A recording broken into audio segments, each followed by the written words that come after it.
धरना ये हमारी बड़ी मजबूरी है, आर्थिक मजबूरी है। हमारी हर ड्यूज के लिए पैसे की कमी के कारण हमारे देना पड़ रहा है और ये हमारे साथ कई सालों से लेकर के भेदभाव कर रहे हैं।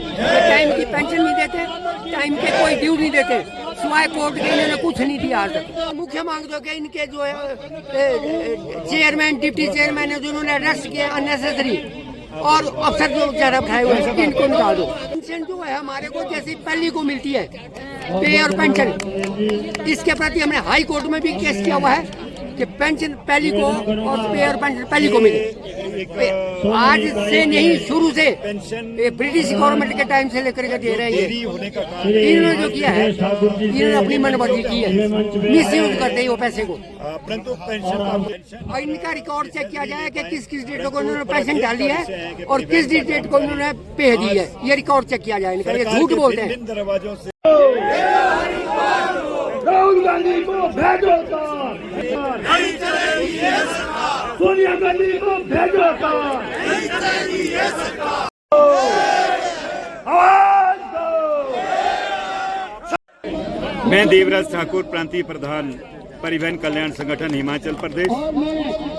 सरकार से हमारी मुख्य मांग रहेगी कि इस पेंशन का स्थायी समाधान किया जाए। आगे हमारी रणनीति रहेगी कि अभी 28 नवंबर 2025 को धारा संगठन विधानसभा का तपोवन में वहाँ धर्मशाला में घेराव करने जा रहे हैं।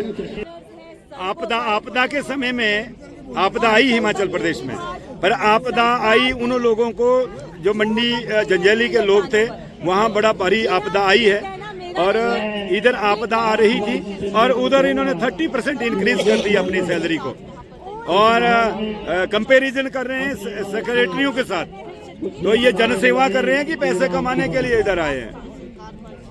माननीय मुख्यमंत्री महोदय और माननीय उप मुख्यमंत्री महोदय और परिवहन मंत्री, जिसे हम यही निवेदन करना चाहेंगे, क्योंकि स्वर्गीय राजा वीरभद्र सिंह जी थे, HRTC को पेंशन दे के गए। आज जाने के बाद भी हर लोगों की जबान पे राजा वीरभद्र सिंह जी, स्वर्गीय राजा वीरभद्र सिंह का नाम बड़ा आदर से लिया जाता है।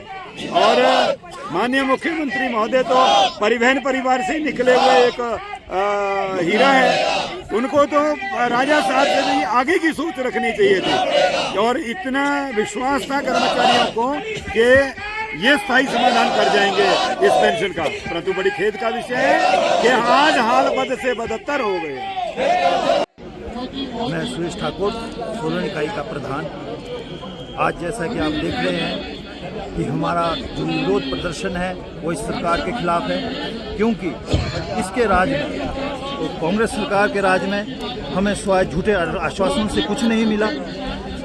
मुख्यमंत्री जी से बात होती है, ट्रांसपोर्ट मिनिस्टर से बात होती है, मैनेजमेंट से बात होती है, लेकिन ये इनके कानों पे जूं नहीं रेंग रही है।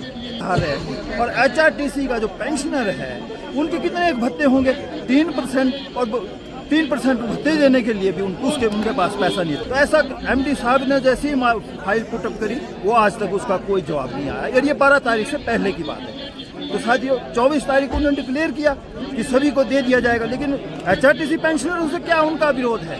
अब हमें ये समझ नहीं आ रहा है कि 3% दिए तक नहीं, बाकी ड्यूज तो बहुत दूर की बात है। अब हमारे चिकित्सा बिल 22 से लेके आज तक 11 करोड़ के लगभग हो चुके हैं, लेकिन उनमें से एक पाई तक नहीं दे रहे हमारे वर्कर बेचारे। कई आज की डेट में 90% वर्कर जो है हमारा बीमार चल रहा है। हिम कार्ड वगैरह जो योजनाएं हैं, उन योजनाओं के तहत तो हमें लाइए ताकि हमारा इलाज तो हो सके।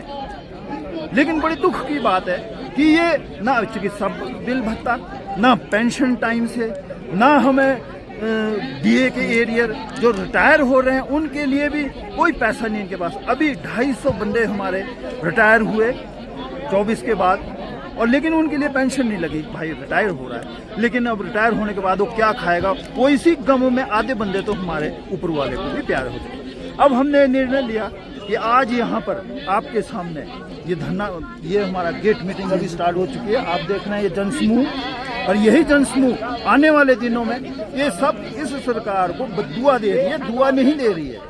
और जो अभी सेशन इनका विधानसभा का जो सेशन वहाँ पे बैठेगा, वहाँ के लिए भी हमारा जितना भी धर्मशाला का डिवीजन है, हमारे सारी हिमाचल में शाखा है, धर्मशाला डिवीजन का डिवीजन, मंडी डिवीजन, इधर हमीरपुर डिवीजन, शिमला डिवीजन से भी वहाँ जाएंगे और हम अपनी वहाँ बात रखेंगे, क्योंकि सारा अदर्स यूनियन जो पेंशनर यूनियन है वो भी वहाँ पे विधानसभा का घेराव कर रहे हैं, तो हम भी उसका पूरे जोर से समर्थन करेंगे और अपनी डिमांडों को वहाँ रखेंगे। अगर उसके बाद भी ये सरकार नहीं मानती है, आने वाले दिनों में हम एक जिला स्तर पे, हर एक ब्लॉक स्तर पे और इनके जहाँ जहाँ भी चुनाव या जो भी करने आएंगे ये, हम उन सब का घेराव करेंगे और इनका प्रदर्शन, हम प्रदर्शनों के साथ इनके काले बिल्ले लगा के, काले झंडे लगा के इनका स्वागत करेंगे। आने वाले समय में ये सरकार निश्चित तौर पे हम आज लिख के दे देते हैं कि ये सत्ता में आने वाली नहीं है, कभी नहीं आ सकती है। 100% आज मेरी ये बात जाके उनको बता दो। ये इसी खामे, इसका खामियाजा जयराम सरकार ने भी भुगता था, उसने भी मंडी के लिए बहुत कुछ किया, लेकिन मंडी से भी उसे हार मिली।